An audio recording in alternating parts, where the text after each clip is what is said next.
Hi, in this one we're going to export our effect project, and it's very similar to exporting the instrument. There are just a couple of extra steps. So we're going to start by removing this waveform generator. We can actually leave it in here if we want, and it won't make a sound in the final project, but I like to remove it just to keep things clear and simple.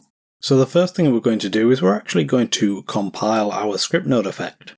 So the Scriptnode network itself can be compiled separately to compiling the project. Now you can't compile all Scriptnode networks, it depends on the nodes you're using and certain other things to do with how you've developed the network, and there'll usually be a big red banner in here telling you that you can't compile it, so you'll know if it's a network that can or can't be compiled. In this case we can compile it, and I recommend if you can compile it you should, because a compiled network is more efficient and generally uses less CPU than an uncompiled one, and this is most noticeable with larger and more complicated networks, but it applies to smaller ones as well. So the first thing to do is select the outer node, and then go up to this button here, which will show the node properties, and you want to enable this option here to allow compilation.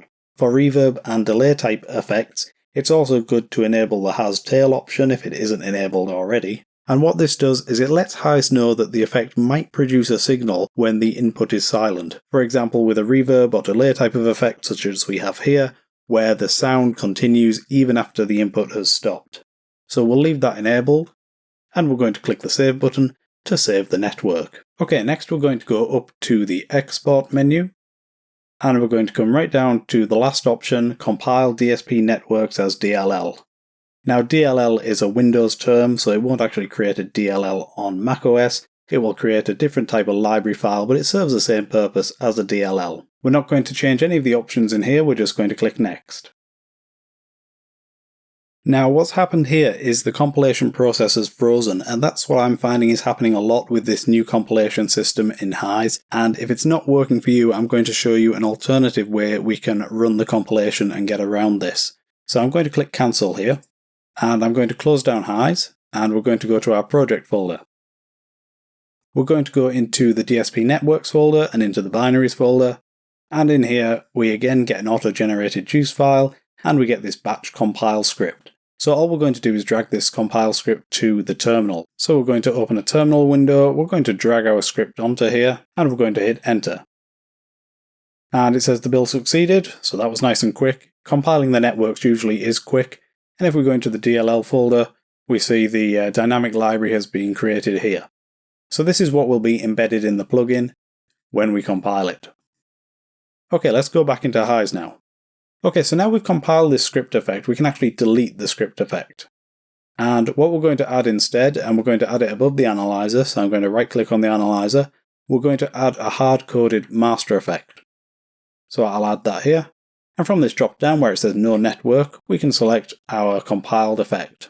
Now if you had multiple networks in your project and you compile them all, they'll have all been bundled into that same DLL, and they would all show up in this list. And you can see we get the two parameters we added, the reverb knob and the width knob. Now the only downside to this compiled version, this hard-coded effect, is we can't edit the network if we wanted to make changes. So if that is the case, you do want to make changes, you need to re-add the script effect, load in the original network file, then you can make your changes, save it, recompile and reload it into the hard-coded effect. All we need to do now is connect the controls on our UI to the controls of the hard-coded effect, because currently they're still referring to the script effect which we've removed. So we'll do that now. So that's the width control. And that's the reverb control. Let's test it to make sure it works. So the width control. And the reverb button.